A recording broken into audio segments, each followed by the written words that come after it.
Hey, what's up mga kaballers? Maligayang pagbabalik sa aking channel. Halina't pag-usapan natin ang balitang Warriors. May bagong Big 3 na. At ang balitang ayaw ni Spencer Dinwiddie sa Lakers agad. Tara na't pag-usapan natin yan dito sa Basketball Hotshots.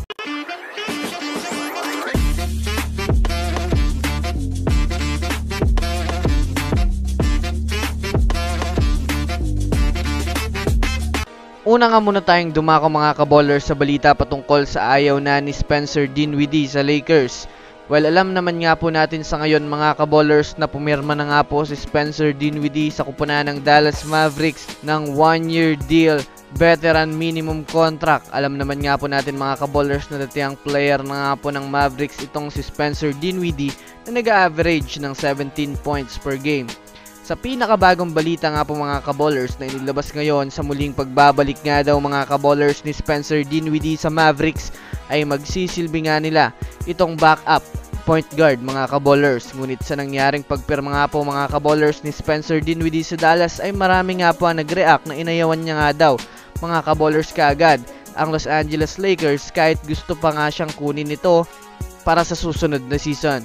Base nga po sa naging panayam niya mga kaballers ay mas kinakailangan nga daw ni Spencer Dinwiddie ngayon ang kupunan na mas mabibigyan siya ng mahabang playing time. Kaya mas pinapriority niya nga sa ngayon ang kupunan na magbibigay sa kanya ng hinahangad niyang pinuto kagaya na lamang ng Dallas Mavericks na siya nga po mga kaballers ang maaaring gawing 6th man na magsisilbing kapalitan ni Kyrie Irving kumpara sa Lakers na maraming guards na options. Samantala, dumako naman tayo mga kaballers sa balita patungkol sa may bagong Big 3 na nga po mga kaballers ang Golden State Warriors. Alam naman nga po natin sa ngayon mga kaballers na hindi pa rin sapat ang lineup ngayon ng Warriors next season dahil na rin naman mga kaballers sa mas gusto pa nga po ni Mike Dunleavy Jr. na kumuha ng panibagong superstar na makakatulong sa pagpapalakas ng kanilang kupunan next season.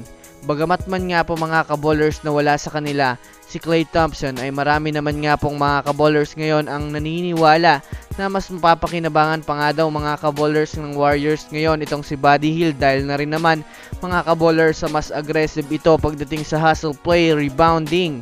Maasahan din ito sa depensa at lalong lalo na sa 3-point shooting. Well, kilala naman nga natin mga kaballers si Buddy Hield bilang isang 3-point shooter na talagang hindi mo pwedeng iwanang open. Kaya ayon nga sa mga fans, si Buddy Hield nga daw po mga kaballers ang posibleng pumalit sa pwesto ni Klay Thompson sa Golden State Warriors. Kaya abangan natin ito. So yun lamang mga kaballers, yun lang naman pag-uusapan natin ngayon. Pindutin na ang subscribe and hit nyo na rin ang notification bell para sa mga susunod na updates sa mundo ng basketball. Again, this is Basketball Hotshots. Thanks for watching.